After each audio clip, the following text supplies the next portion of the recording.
আজকে করব চিকেন আফগানি।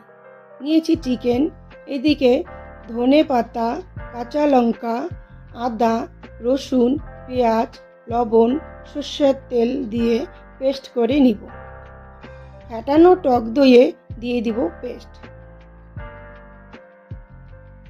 জিরে গুঁড়ো, ধনে গুঁড়ো, গরম মশলা গুঁড়ো, হলুদ গুঁড়ো দিয়ে ভালো করে মিশিয়ে নিব।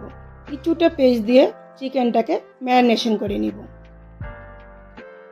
ম্যারিনেশন করা চিকেন একে একে ভালো করে ফ্রাই করে নেব। ফোড়নে দিয়ে দেবো তেজপাতা, গরম মশলা, বাকি পেস্টটাকে ভেজে নিব।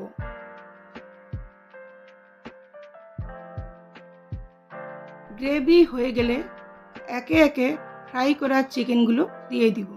গ্রেভির থেকে তেল ছেড়ে দিলে রেডি হয়ে গেল চিকেন আফগানি।